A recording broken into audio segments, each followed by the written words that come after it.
السلام عليكم ورحمة الله وبركاته. ازيكم حبايبي؟ عاملين ايه؟ يا رب تكونوا بخير. كل سنة وانتوا طيبين. خلاص ايام وهنخش على احسن شهر في السنة كلها.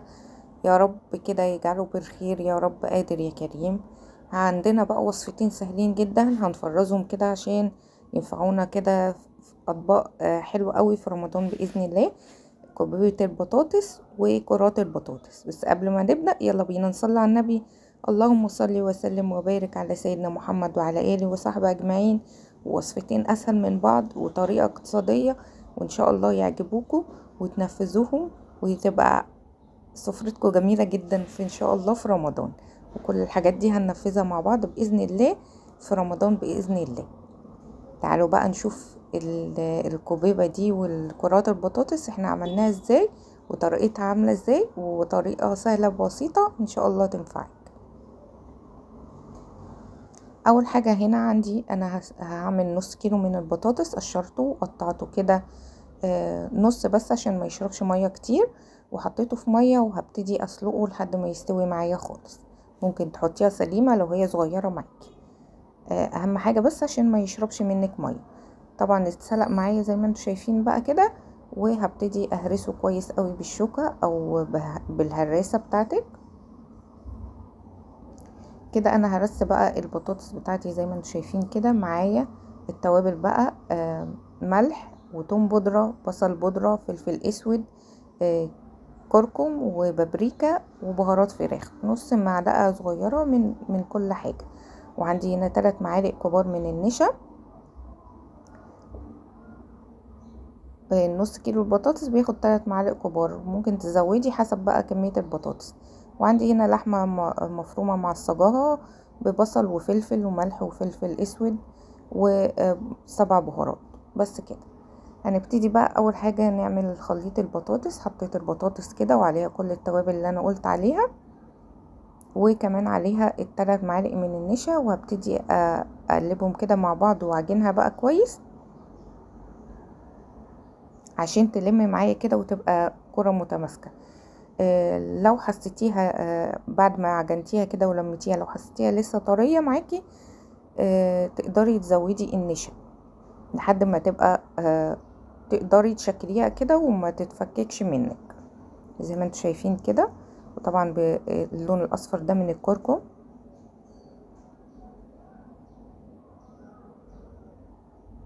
بس كده وهبتدي بقى اشكلها. هاخد كده كوره. الحجم بقى الكوبيبه حسب ما انت عايزاه، عايزاه كبيره عايزاها صغيره، بتعملي الكوره زي ما انتوا شايفين كده وفرغها كده من النص. وببتدي احط معلقه صغيره كده من اللحمه المعصجه، وابتدي اقفل عليها كده واشكلها بقى شكل الكوبيبه، واعمل لها بوز كده من فوق وبوز من تحت، واسويها كده وهندم شكلها زي ما انتوا شايفين كده بمنتهى السهوله والبساطه. مش هتاخد منك وقت ولا مجهود خالص. هعمل معاكم واحده كمان. تقدري بقى في رمضان تعمليها مع شويه مكرونه وطبق سلطه كده وشويه شوربه ومخلل، تبقى جميله جدا. ممكن مع صينيه جلاش باللحمه المفرومه، او صينيه جلاش بالجبنه مع برضو شوربه وسلطه، هتبقى حلوه قوي. بتطلع كده من الفريزر على طول. تحمريها وهي مجمدة كده على طول، ما تسيبهاش تفك. خلص انا بقى كل كمية بالشكل ده. وده كده شكلها بعد ما خلصتها. ابتدي بقى انا احطها في العلبة كده، برصها بقى في العلبة زي ما انتوا شايفين كده، واقفل عليها بكيس تلاجة كده زي ما انتوا شايفين. لو ما عندكوش علب ممكن تسيبيها كده مرصوصة في صينية وتحطيها في الفريزر. بعد ما تجمد تحطيها في اكياس، بس تكون بعد ما تجمد عشان شكلها ما يبص في الفريزر. نعمل بقى الكرات البطاطس. برضو عندي نص كيلو من البطاطس، قشرته وقطعته زي ما انتوا شايفين كده، برضو حطيته في مية وهبتدي برضو اسلقه لحد ما يستوي معايا. استوى بقى معايا بالشكل ده، هبتدي برضو اهرسه. انا عامله هنا نص كيلو من البطاطس بس، تقدري انتي تزودي الكميه لو انتي حابه. بعد ما هرست بقى البطاطس بتاعتي، عندي هنا بقسماط، وعندي ربع كوباية من الدقيق وربع كوباية من النشا. التوابل بتاعتي ملح، بابريكا، فلفل اسود، زعتر، وتوم بودرة. ممكن تستخدمي فص من التوم المفروم. هحط هنا التوابل اللي انا قلت عليها كده على البطاطس بس كده، وهبتدي اقلبهم كده واعجنهم مع بعض.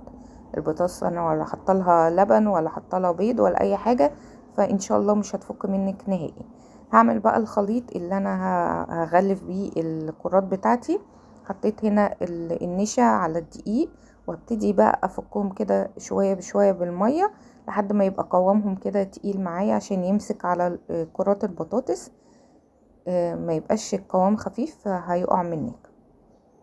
ابتدي كده انزل بشويه شويه من الميه لحد ما اوصل للقوام اللي انا محتاجاه. انا هحشي هنا كرات البطاطس عندي بالجبنه الموتزاريلا، ممكن تحشيها كمان باللحمه المفرومه، وممكن تسيبيها ساده لو انتي حابه.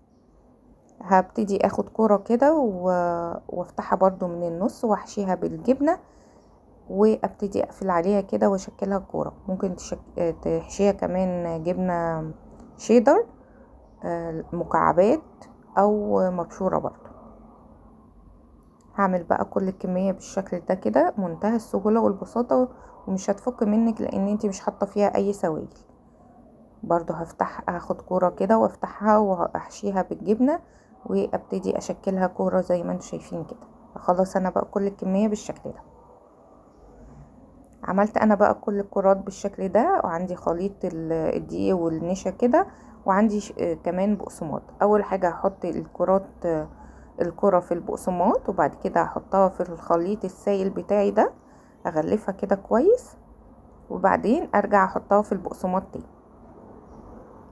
اغلفها بقى كده بالبقسماط وارصها في الطبق بتاعي. لو انتي بقى هتحمريها كده على طول، تحطيها بس في الفريزر تتجمد كده معاكي نص ساعة قبل ما تحمريها عشان ما تفكش معاكي ولا الجبنة تطلع في التحمير.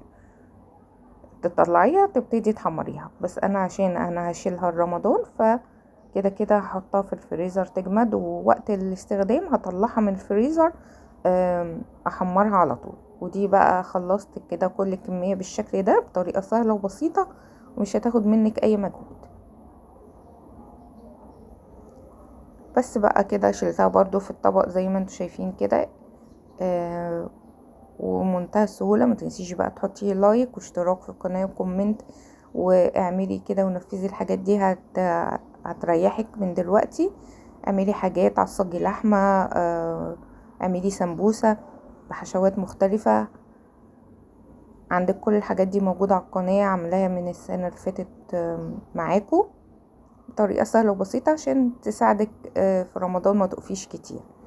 ما تنسيش بقى تحطي لايك واشتراك وكومنت حلو منك كده عشان يشجعني. وكل سنة وانتوا طيبين ورمضان كريم، والسلام عليكم ورحمة الله وبركاته.